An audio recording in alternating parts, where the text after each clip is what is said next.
Abra, por favor, em Provérbios capítulo 6. Se você não acordou, acorda agora, que isso aqui é para mexer com você como mexeu comigo. Essa palavra é para falar com você. Essa palavra falou comigo e vai falar com você em nome de Jesus. Provérbios 6, 16. Eu cito algumas vezes essa passagem para vocês. Hoje a gente vai dar uma olhadinha para ela. Provérbios 6, 16. Diz o seguinte, todos acharam? Amém? 6 coisas o Senhor aborrece, e a 7ª a sua alma abomina: olhos altivos, língua mentirosa, mãos que derramam sangue inocente, coração que trama projetos iníquos, e pés que se apressam a correr para o mal, a testemunha falsa que profere mentiras, e o que semeia contenda entre irmãos. Aí tem um negócio aí que você já tem que começar a olhar. Se você olhar para o primeiro versículo, 6 coisas o Senhor aborrece, e a 7ª a sua alma, fala alto aí, tchê, abomina. Aí eu já falei para vocês, expliquei que Deus, ele não é como o ser humano. Deus, ele não tem sentimentos humanos. Mas aqui, a palavra que mais se aproximou do que Deus queria dizer para nós é o quê? Abomina. Ele fica com raiva, ele odeia, ele não gosta, ele tem ojeriza, ele vomita. Isso é abominação. Ele abomina, ele não gosta. Essa é a ideia dessa palavra aí. Só que eu falei de antropomorfismos, para quem lembra disso aí. Antropomorfismo é o quê? É dizer que Deus tem asa, é dizer que Deus tem costas, como Moisés vê as costas de Deus, e assim vai. São antropomorfismos para mostrar, ou tentar aproximar Deus da nossa inteligência. Então, às vezes, é mais fácil eu falar para você assim: Deus, ele tem asas que te acolhe. Eu falo assim: Deus te acolhe. Então fica mais bonito eu falar que ele tem asas, e como uma galinha faz com seus pintinhos, ele abraça os seus, por exemplo. Deu para entender, né? Bom, então vamos junto. Ele abomina, ou seja, ele não gosta, ele odeia, ele tem ojeriza dessas coisas todas, e ele se aborrece. As 6 ele se aborrece, e uma ele abomina. Vamos ver qual que ele se aborrece? A primeira, o que está escrito aí na sua Bíblia no 17? Olhos altivos. Sabe o que é olho altivo? Você conheceu alguém já que é arrogante? Gente que olha para você assim: porcaria, você isso é porcaria. Ah, porcaria. Esse é o arrogante. Mas você conhece pessoas arrogantes próximas de você. Sabe aquela pessoa que nunca estudou nada? Aí de repente ela começa, vamos dizer assim, que ela entra em medicina ali na Federal. Ela começa a estudar, ela acha que ela é médica no primeiro ano. Isso aí você está assim: esse negócio é seu olho, hein? Conjuntivite. Se não for artrite, artrose, caspa. Quando a gente acha... Quando eu estava na faculdade, eu achava que eu sabia mais do que todo mundo. Depois você vê que tem gente que sabe muito mais do que você, principalmente os japoneses, aí você vê, né? O japonês sempre sabe mais do que você. Tem jeito. Por isso que a gente tem a campanha, né? Quando você estiver no vestibular, quem vai prestar vestibular aqui no... você faz assim, você senta atrás de um japonês. Você mete o pé na cadeira dele, ele vai estar fazendo a prova. Você fica assim, a prova inteira. Você balança o seu pé para você coisar a atenção na cadeira dele, tá? Porque daí você vai atrapalhar ele. Ou você fica na porta dando rasteiro e passando o facão nele. Se a gente pensar na arrogância, olhos altivos nada mais é do que achar-se melhor do que os outros. Não é que você começou a estudar um assunto que você é melhor do que todo mundo. Não é que você sabe um pouquinho mais de alguma coisa que você é o bambambam. Porque sempre vai ter alguém melhor do que você. E a gente nunca se coloca numa posição inferior. O olho altivo é aquele que olha e acha que ele é sempre melhor do que você. Qual que é o segundo aí que a gente vê? Língua mentirosa. Já viu gente que ele acredita na própria mentira? A pessoa é tão mentirosa, mas tão mentirosa, a sua língua é tão mentirosa que ela acredita na própria mentira. Só que tem gente que fala assim: não, eu não minto para os outros. Só que tem gente que é tão chola que mente para você mesmo. Ele vem de uma vida que ele não tem. A vida inteira ele mente para si mesmo. A língua dele é mentirosa até para ele mesmo. Já conheceu alguém assim? Que ele se engana. A pessoa se engana. Ela é mentirosa para ele e para os outros. Então a gente já tem 2 elementos ali: o olho e a língua. Vamos ver o terceiro? Então nós já vimos olhos altivos, língua mentirosa. Esse que vai vir agora, ele é muito bom. Bom demais. Mãos que derramam sangue inocente. Você fala: aí não é comigo. Nunca matei ninguém. Palmas pra você. Nunca matou ninguém, que legal.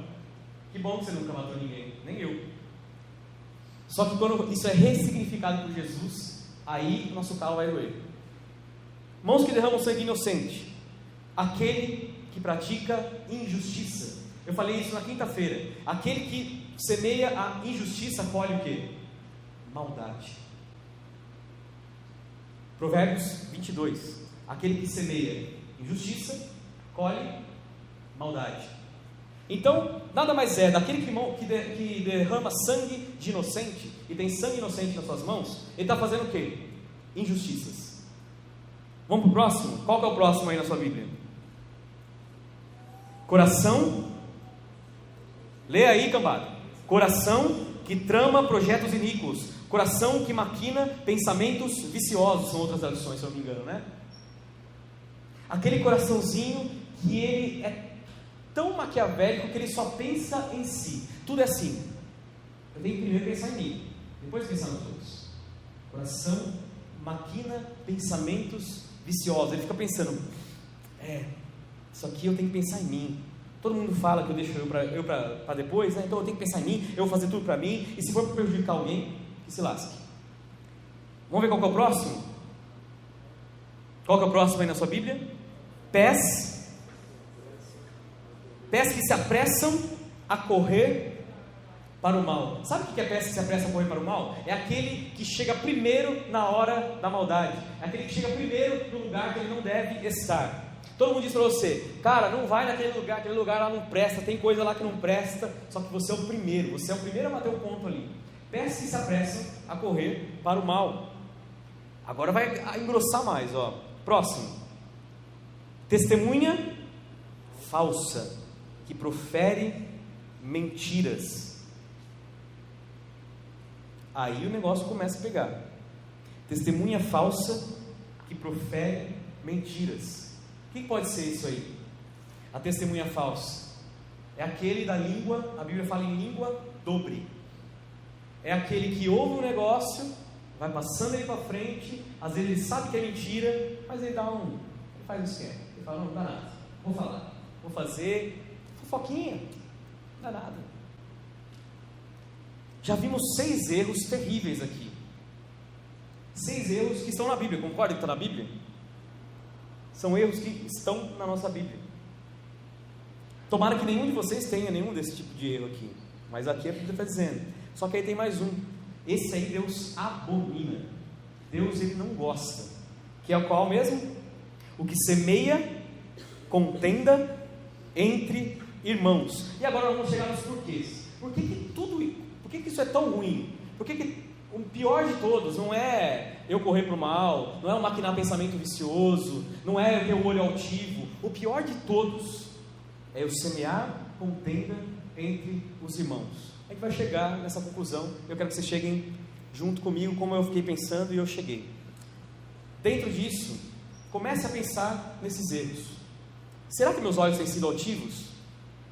Será que a minha língua tem sido mentirosa? Será que as minhas mãos têm cometido injustiças, deixando sangue inocente nelas? Será que eu tenho sido uma testemunha falsa? Será que meus pés têm corrido para o mal? Será que o meu coração não é o que ele aparenta ser? Comece a pensar em você, para depois falar de semear contenda. Se a gente pensar em nós, muitas vezes eu e você temos a língua mentirosa, e Deus ele quer de nós algumas correções. Muitas vezes eu e você somos altivos, porque a gente acha que está estudando alguma coisa e sabe mais do que o outro. Às vezes você pode não ser altivo assim no estudo, mas você pode ser altivo com seu pai e com a sua mãe, achar que você sabe mais do que a mãe e o pai. Tem gente que acha que sabe que é mais do que a mãe e o pai. O pai só tem 30 anos mais que você, só de vida, e você acha que você sabe mais do que ele. Será que isso aí vai ser olhos altivos? Olho altivo é aquele que olha de cima para baixo. Eu lembro até uma outra ocasião.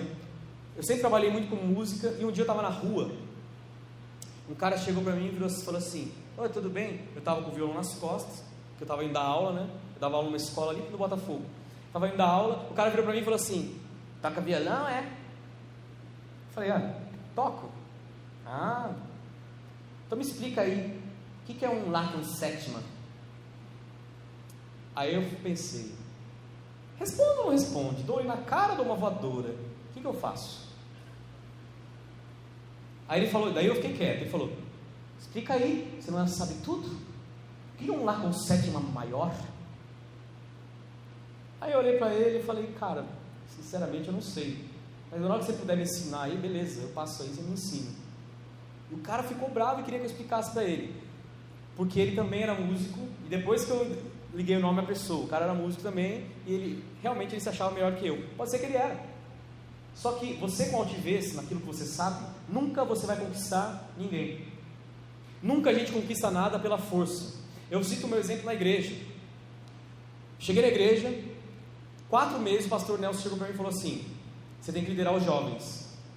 Não, você tem que entrar no louvor, foi primeiro. Eu falei, eu estou fora do louvor, quero ficar sentadinho, de boa. Não, você vai ter que fazer parte do louvor. Você tem que fazer. Eu falei, pastor, não quero, estou de boa, não quero tocar. Não, você vai. Aí foi. Tá bom, vai. Comecei a tocar. Passou mais uns 3 meses, ele falou assim, 2 ou 3 meses, deu 6 meses, ele falou assim, então, ele está precisando de um líder de jovens, vai ser você. Eu falei, eu? Estou fora. Que jovem, você é doido? Não quero jovem nenhum, não. Deu 6 meses, estava eu lá com os jovens. Agora você vai ser diácono. Foi aí uns anos depois. Eu falei, que diácono? Pelo amor de Deus, eu não quero ser diácono. Diácono ficar na porta, tem horror ficar na porta, eu gosto de ficar sentado. Não, você vai ser diácono. É diácono. Me tornei diácono. Agora você vai ser presbítero. Eu falei, pastor, não quero esse negócio para mim.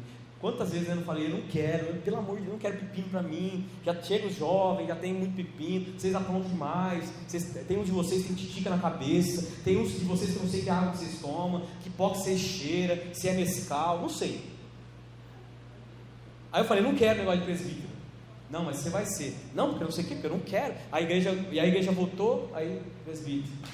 Aí ele virou para mim e falou, você vai ser pastor do jovem. Eu não quero pastor do jovem, porque isso aí vai dar trabalho, não sei o que. Você está vendo que não há força nisso?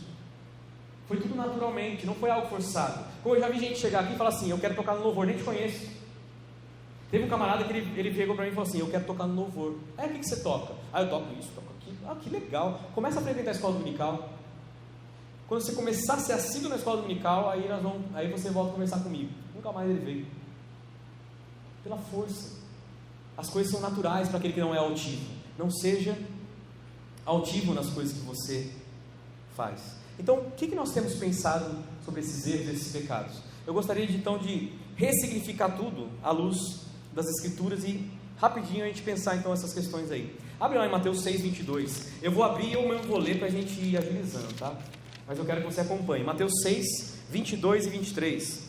Se os seus olhos têm sido altivos, eu chamo a atenção de vocês para o seguinte: Deus ele quer que os seus olhos sejam puros e sejam santos. São os olhos lâmpada para o corpo, e se os teus olhos forem bons, todo o seu corpo será luminoso. Se os teus olhos forem maus, todo o teu corpo estará em trevas. Portanto, caso a luz que em ti há sejam trevas, que grandes trevas serão. Então, em nome de Jesus, se você tem se sentido altivo em algum momento, Jesus ele diz assim para nós: que os nossos olhos sejam bons. Quando que o meu olho e o seu olho tem que ser bom? Quando que o meu olho tem que ser puro? Quando eu olhar a atitude do outro, porque isso aqui é um conjunto. Eu não sei se você percebeu, mas a gente falou no corpo humano, que é um olho, a gente está falando de pé, a gente está falando de mão, a gente está falando de coração, a gente está falando de atitude, a gente está falando de radiografia. Se você entender isso, você vai começar pelos seus olhos. Se os seus olhos forem bons, você não vai cair no pecado de falar mal dos outros, porque os seus olhos são bons. Deus quer que você use os seus olhos de um modo bom. O que você tem olhado? O que eu tenho olhado? Como que você olha? Você olha só defeito em tudo? Se você olha só defeito em tudo, eu sou perfeccionista, mano. Perfeccionismo não é qualidade. Nunca foi e nunca será. Se você chegar numa entrevista de emprego e dizer assim, eu sou perfeccionista, aí tá bom, não preciso de você. A gente não precisa de perfeccionista numa empresa, a gente precisa de pessoas que queiram trabalhar e melhorem. Se é perfeccionista, para de falar isso que é qualidade. Não é qualidade. Olhe com os seus olhos puros. Se você não gostou de alguma coisa, guarda para você, fecha essa matraca feia e mal cheirosa. É isso que a gente está aprendendo aqui. Se os nossos olhos forem bons, ele vai ser lâmpada para as nossas vidas. E o olho sendo bom, ele contamina todos os outros órgãos. Já pensou nisso ou não? Você já olhou alguma coisa? Igual filme triste. Tem uma musiquinha que não é muito cristã, mas que diz: filme triste que me fez chorar. Filme triste que me fez chorar. O cara foi... nossa, só gente velha, meu, aqui não. Minha avó contava assim. Filme triste que me fez chorar. Os olhos do camarada contaminaram o quê? Os seus olhos contaminam o seu coração. Sabe que você quer contaminar melhor os seus olhos? Olha para alguém que é lindo por fora. Você fala, esse é para casar. Só que o cara não trabalha, o cara não presta, ele é um porcaria, mas ele é bonito. E aquele que é trabalhador, aquele que é inteligente, aquele que se esforça, que é gatinho, não tão gatinho assim. Você fala, esse aí não rola, não dá. Os seus olhos te enganam, meu. Os seus olhos podem te enganar. Onde você tem colocado os seus olhos, né? Principalmente na internet, né? WhatsApp. Coisa mais podre que tem é o WhatsApp, né? E tem uns negros que ficam uns vídeos abençoados. Adão e Eva, todos os vídeos para ele é Adão e Eva, né? Se é que você me entende. Seus olhos não podem ser altivos, eles têm que ser puros. Língua. Vamos lá olhar Tiago 1:26. A gente vai passar todos eles rapidinho, só para você refletir junto comigo, como eu fiz. Tiago, lá no finzinho da sua Bíblia, depois de Hebreus e antes de Pedro.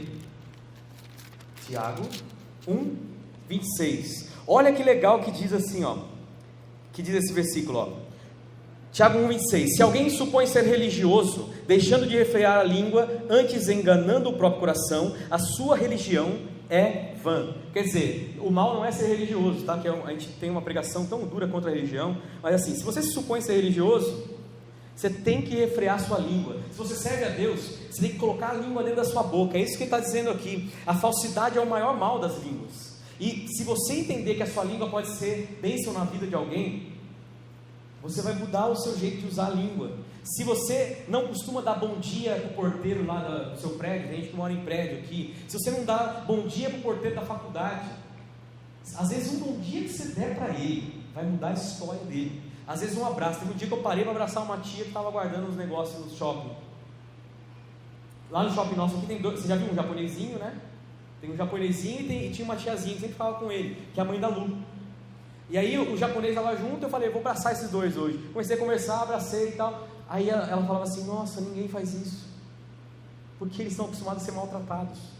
E quando você muda o jeito de falar, a sua língua, ela pode gerar bênção ou maldição para alguém. Usa a sua língua bem, e não coloque ela em lugares que não é para ser colocado. Isso ajuda muito, e você vai ser abençoado por isso, se você usar bem a sua língua. Então, para que você transforme, olha como Jesus ressignifica a língua. Ele coloca como um pecado terrível da mentira, mas ele diz assim, mas espera aí, se você refrear a sua língua, você vai ser abençoado, a sua religião vai ser verdadeira, e tudo que você fizer vai ser verdadeiro. Olha que legal. Aí se você olhar para o terceiro ponto ali, que é das mãos, as mãos que geram injustiça, esse ponto eu vou ter que parar um pouquinho, para a gente refletir um pouquinho sobre ele. Até aqui, vocês estão entendendo ou não? Amém ou não amém? Está acordado aí? Quem está acordado diz amém. Quem não está diz aleluia. Glória a Jesus. Então, eu falei sobre as mãos. A sua mão nunca pode gerar injustiça. A minha mão não pode gerar injustiça, senão ela se torna pecado e isso aborrece ao nosso Deus. Suas mãos têm que ser mãos feitas para abençoar. Primeira coisa, onde você tem tocado com a sua linda mãozinha que Deus te deu? Com as suas unhinhas bem limpinhas e cortadas. Onde você tem colocado a sua mão? A sua mão tem abençoado vidas ou tem abençoado só você mesmo? Se você abençoa só você mesmo com a sua mão, você está maquinando pensamentos viciosos só para você. Agora, quando a sua mão abençoa outros, aí sim, você está sendo usado por esse Cristo que quer te abençoar. Olha só, vamos dar uma olhadinha então. Agora vai estreitar um pouco para as nossas vidas. Você pode virar mais um pouquinho algumas páginas aí, em 1 João. 1 João 3,15. Eu tenho tempo ainda, 3,15. Agora vai ficar estreito. Por quê? Aqui vai falar da igreja. 1 João 3,15. Todo aquele que odeia o seu irmão é assassino. Vamos para a lógica, olha para mim um pouquinho. Jesus está dizendo através da palavra de Deus e através do seu servo João, se você odeia alguém, você é assassino. Está dando para entender? Porque lá em Provérbios está dizendo assim, Deus abomina ou Deus se aborrece com aquele que derrama sangue de inocentes. Se você odeia o seu irmão, você derrama sangue inocente, você é assassino. É isso que a Bíblia está dizendo. Está escrito aqui ou não está? Vamos ler de novo, para caso você não tenha processado a informação. Todo aquele que odeia ao seu irmão, ele é assassino. Agora vamos continuar. Ora, vós sabeis que todo assassino não tem vida eterna permanente em si. Aí o negócio estreita mais. Então, se você odeia alguém, se você tem odiado pessoas, se você tem raiva de alguém, libere perdão. O único caminho para você livrar-se do sangue inocente nas suas mãos é perdoando. Ah, mas eles fizeram muito mal, perdoe. Ah, mas acabaram comigo, perdoe. Se você odiar o seu irmão, você é um assassino. O assassino, você tem sangue inocente nas suas mãos e Deus aborrece-se de você. Olha a lógica dos textos. Está vendo ou não está? Quem está acompanhando a lógica aí sem dormir? Está vendo ou não?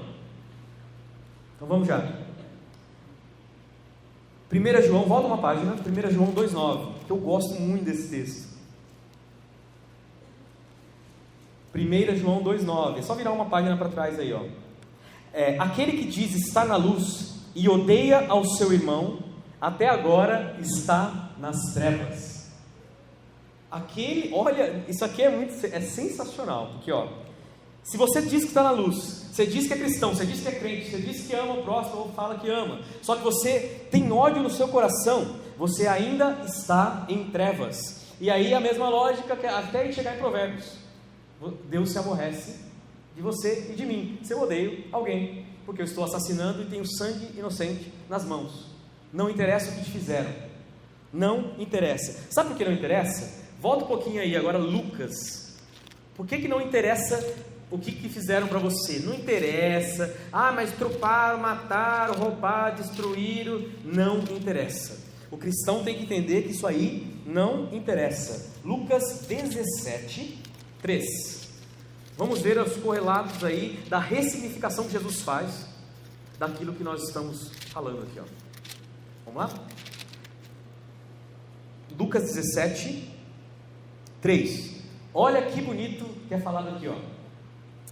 Acautelai-vos, se o teu irmão pecar contra ti, repreende-o, e se ele se arrepender, perdoa-lhe. Se por 7 vezes no dia pecar contra ti, e 7 vezes vier ter contigo, dizendo, estou arrependido, perdoa-lhe. Quantas vezes tem que perdoar? Se você fizer essa conta, você é muito porco também, né? Aqui Jesus, por que ele usa o número 7 e 7? 70 vezes 7. 7 é o número da completude. Lembrando que não é o número da perfeição, é o número da completude em Deus. Significa o quê?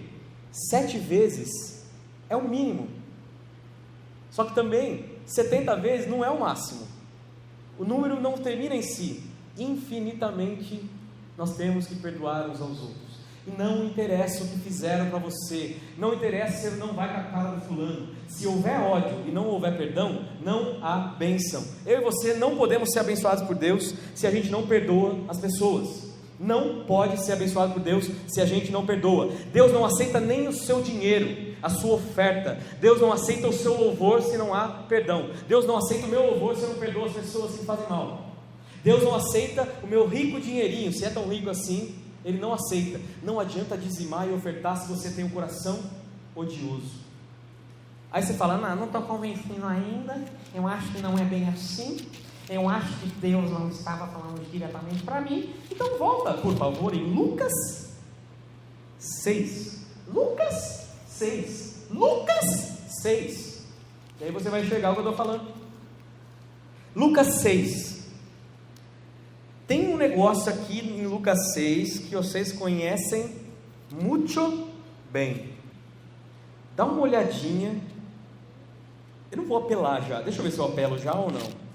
Não, eu vou apelar sim. Agora eu vou ser malvado. Lucas 6, pronto. Lucas 6, 32. Se amais os que vos amam, qual é a sua recompensa?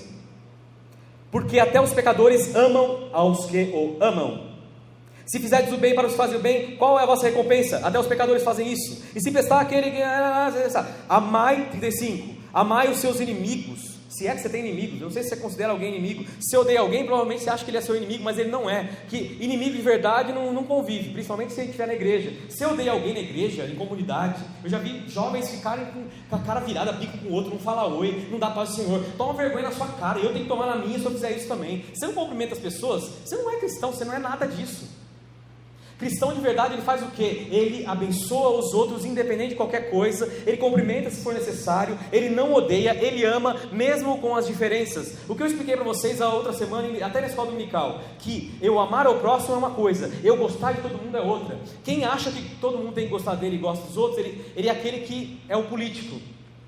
Não, todo mundo gosta de mim.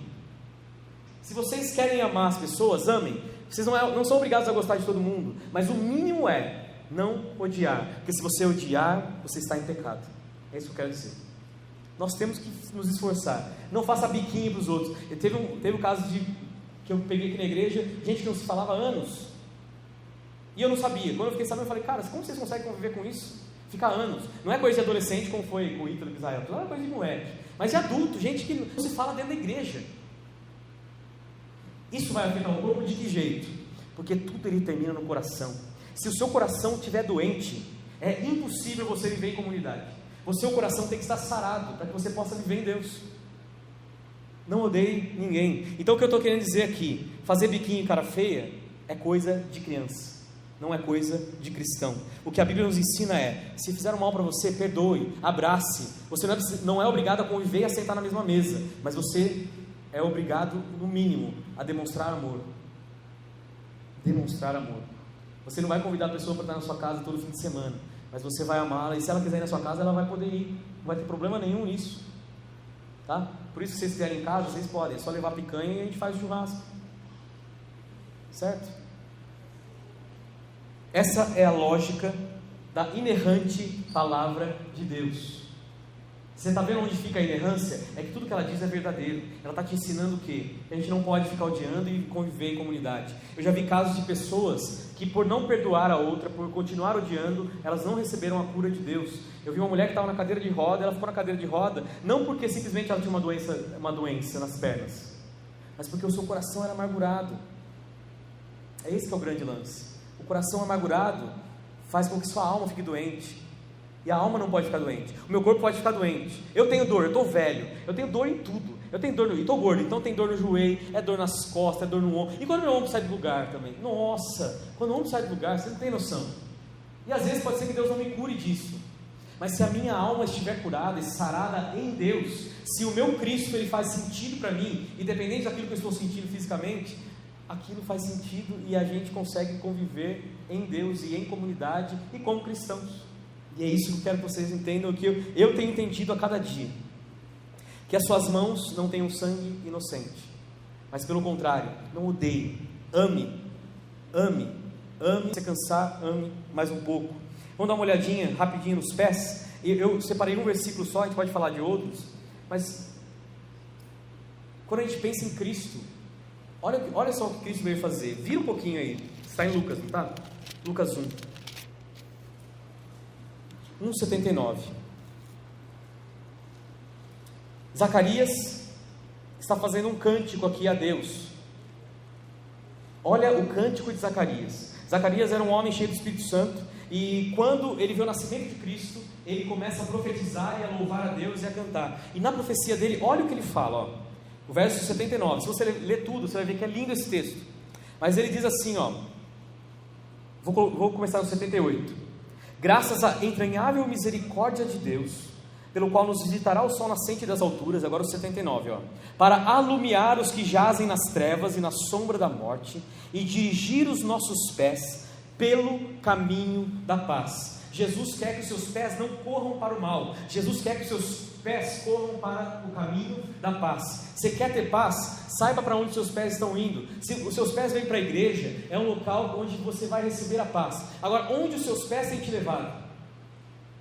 Muitas pessoas morreram e morrem todos os dias, porque os seus pés os levam a locais que não é para ele estar. Lembra da Boate Kiss? Os pés das pessoas os levaram para aquele local, e através daquele local foi onde muitos ali perderam a vida, porque os seus pés os levaram até lá. Mas você vê que o pé não trabalha sozinho? É tudo girando em torno do nosso coração. É o seu coração, é o seu coração. Se sua alma está curada, o seu pé vai para o lugar correto. Se sua alma está doente, geralmente os pés vão para o lugar errado.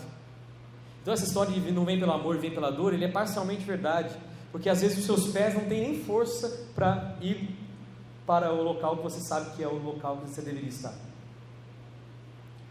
Deus quer que você vá por esse caminho. Hebreus 10 ele fala do novo caminho. Mais bonito ainda, ele fala assim, o autor fala que nós temos que andar pelo novo e vivo caminho. Os seus pés têm que guiar para o caminho correto. Qual que é o caminho correto? É o caminho do perdão, é o caminho do amor, é o caminho do entendimento, é o caminho dos bons olhos, é o caminho da boa língua, é o caminho das mãos que não tem sobre ele sangue inocente. Esse é o bom caminho. O coração que vive maquinando pensamentos viciosos, ele me leva a uma coisa que Jesus falou. Vira algumas páginas em Mateus 15. Olha só que bonito também. Olha só que bonito que Deus fala para os hipócritas. Ele diz assim, vocês são hipócritas. Vocês são tão hipócritas que o Isaías, aquele profeta bendito de Deus, ele diz assim: o meu povo honra-me com os seus lábios, mas o seu coração está longe de mim. Tem muita gente que diz que crê em Deus, que ama a Deus, que gosta de Deus, que simpatiza-se com o Evangelho, mas o seu coração ele é tão amargurado, ele é tão perdido, que o coração dele é longe de Deus, mas ele diz que ama.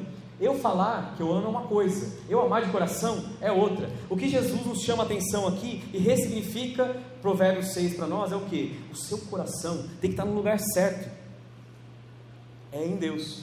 Esse é o lugar certo do seu coração. Olha só a lógica, vamos pela lógica. Se o seu coração está em Deus, você consegue andar pelos caminhos corretos, aí você consegue perdoar, amar, falar bem, abençoar vidas, você consegue olhar as coisas com outros olhos. Essa é a lógica do nosso texto. E no Sermão da Montanha, se você ler Mateus 5 com cuidado, no verso 8 ele diz assim que só pode ver a Deus aquele que tem o coração limpo. Olha que bonito: bem-aventurados os limpos de coração, porque verão a Deus. Tem sujeirinha no seu coração? Sabe o que é sujeirinha no seu coração? É o olho mau. Sabe o que é sujeirinha no seu coração? É a língua má. Sabe o que é a sujeirinha no seu coração? É o caminho errado. Sabe o que é a sujeirinha no seu coração? É odiar o próximo, é não conseguir amar como deveria. Deus diz assim, se você for limpo de coração, jovem, se você for limpo de coração, seu coração for limpo e os seus olhos forem limpos, forem santos, vocês verão a Deus. Quem quer ver Deus aqui, Eu quero estar com Ele. Com sabão, lavo meu rostinho, lavo meu pezinho e as minhas mãos. Mas Jesus, para me deixar limpinho, quer lavar o meu coração. Que música é essa que agora faz sentido para nós, né? Ele quer limpar o nosso coração. E aí agora a gente vai chegando num local que eu tenho que pisar com cuidado.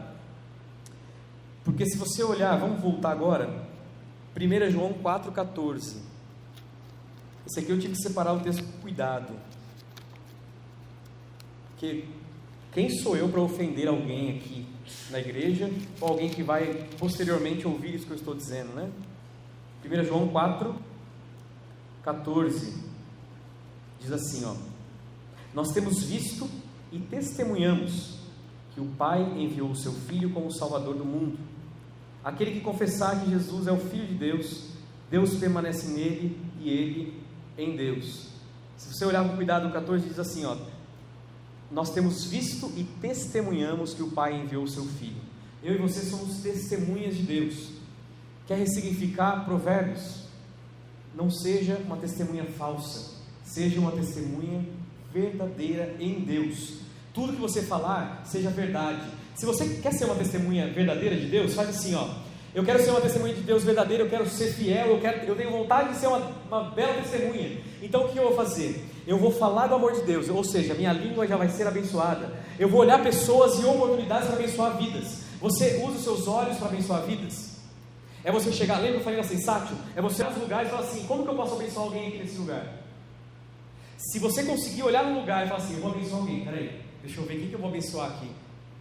Vai num restaurante, entra lá e fala assim, eu vou abençoar um garçom desse. Aí, tomara que você seja um caçador de garçom. Todo restaurante que você for, você vai caçar um garçom, vai. Vou abençoar esse cara agora. Você vai lá, dá uma palavra para ele, ora com ele, leva uma Bíblia, dá uma Bíblia para ele, deixa um recadinho para ele. Seus olhos de caçador de garçom podem abençoar muitas vidas. Faça isso em nome de Jesus. Testemunhe verdadeiramente aquilo que Deus tem feito na sua vida. Muita gente fala assim para mim: eu não sei evangelizar, eu não sei falar nada de Deus. Fala o que Deus fez por você. Se você não conseguir falar o que Deus fez por você, é porque você precisa de um encontro com Ele. Agora, se você conseguir, é isso que você vai falar. Enquanto seu amigo na rua fala: olha, então lembra que nós íamos na balada, agora eu não vou mais em balada. Não vou mais em balada. Você não quer ir comigo na igreja? Na igreja? Repete 3 vezes tudo, né? Não vou mais em balada, vou na igreja. Você não ia para a balada com o peão? Agora eu convido ele para ir na igreja, toma vergonha na sua cara. Você não ia com ele para tudo quanto é lugar, porcaria? Agora fala: não, agora eu vou na igreja. Manda um bendito WhatsApp abençoado para ele, para ela. E para a gente encerrar, e é onde eu quero chegar e para acabar, hoje eu fui sucinto, hein? Ou não? Deus abomina o semeador de contendas. Deus abomina o semeador de contendas. O semeador de contendas é a figura do semeador. Imagina alguém que anda com sementes nas mãos, só que ele não anda com uma semente qualquer, de planta, sei lá, fala uma semente aí, de alguma planta, sei lá. O quê? Nada, tá. Feijão? Estou com semente de feijão na mão, vou lá, bonitinho, semeando.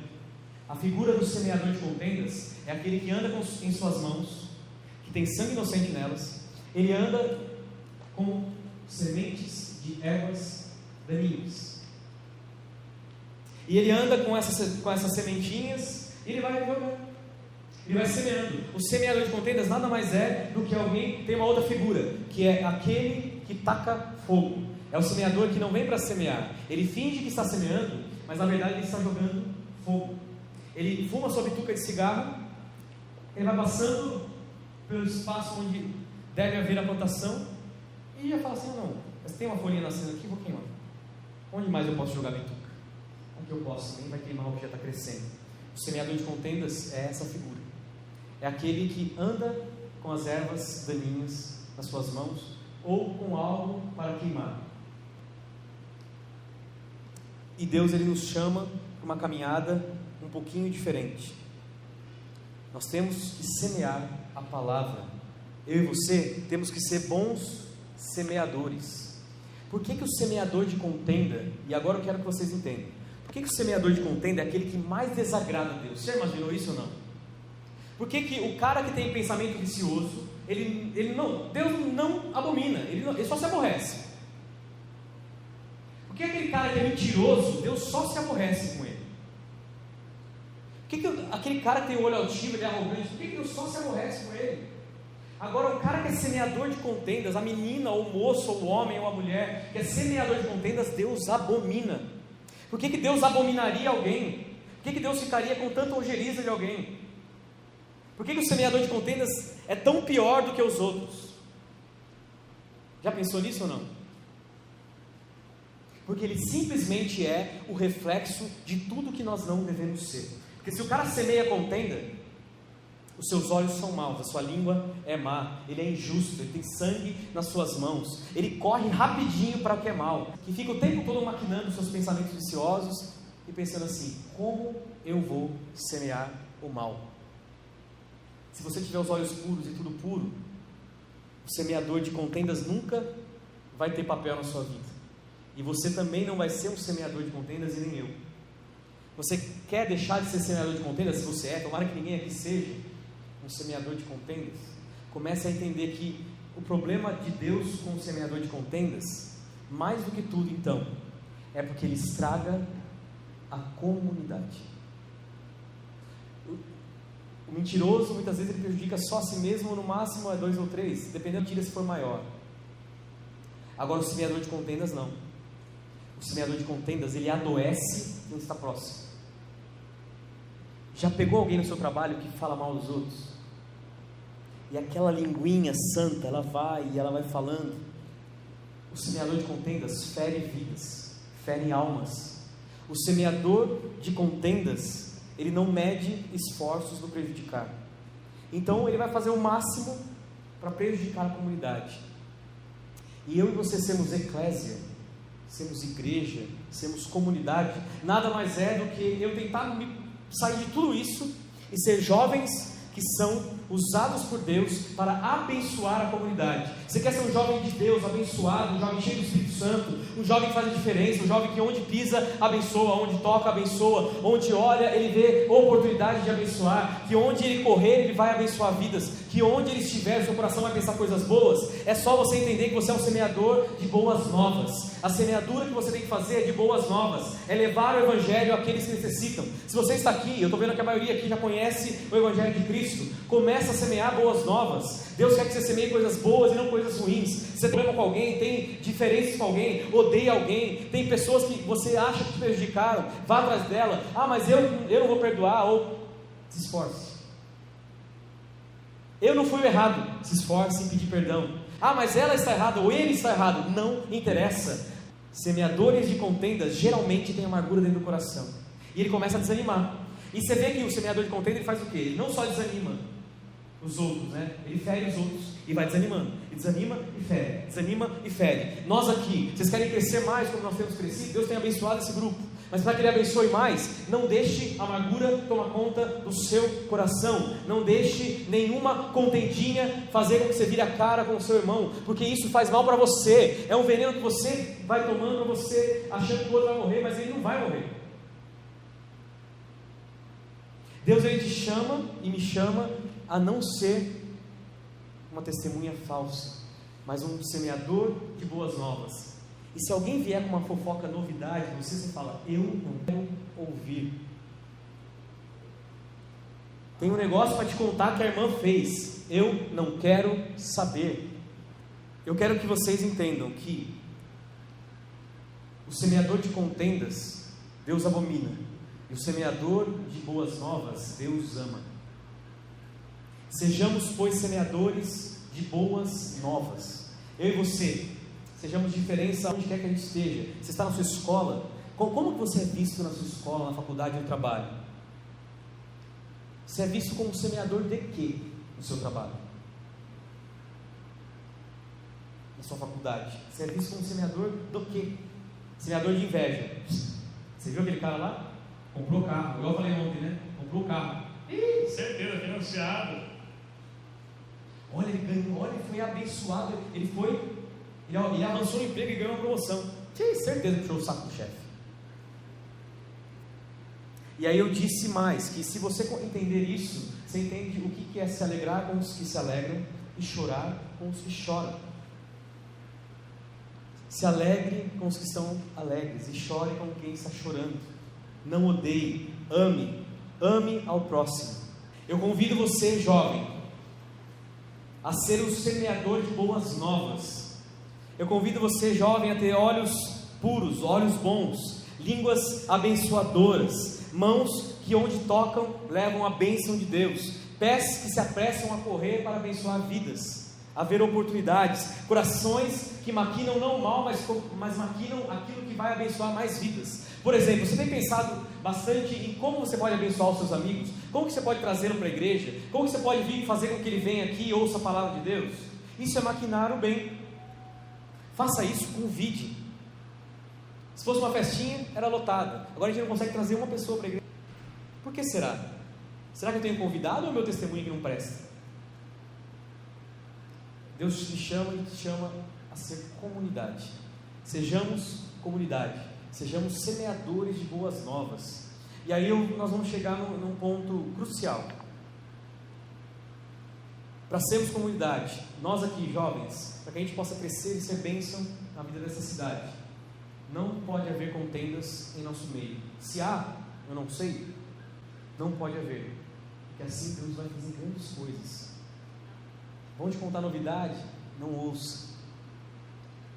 Se você vê que aquilo vai abençoar o corpo, corra atrás.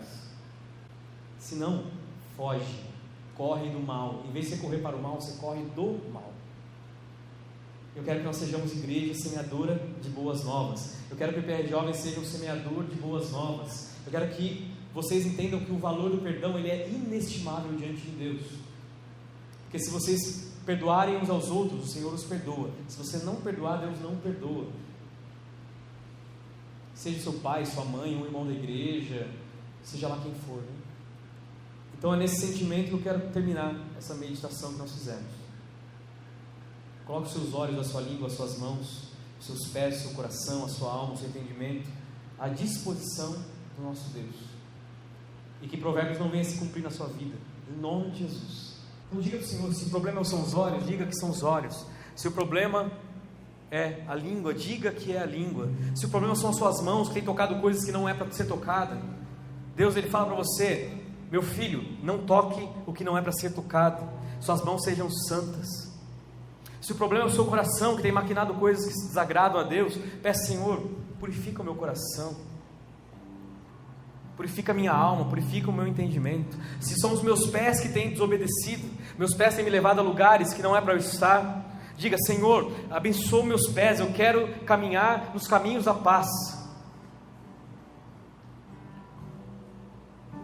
Seja qual for o problema, se o problema é perdão, se você tem sangue inocente aí nas suas mãos, se você tem assassinado o seu irmão achando que Deus não está vendo, se você tem odiado o seu irmão, eu peço em nome de Jesus, jovem, perdoe, libere perdão. Se você tem dificuldade com alguém aqui dessa igreja, ou alguém desse grupo, peça perdão a Deus, diga: Senhor, me ajude a perdoar, me ajude a estar junto com ela, junto com ele, a estarmos em comunidade vivendo. Para que você possa abençoar vidas, temos que fazer tudo em comunidade. Então fale com Deus, peça a Deus, em nome de Jesus.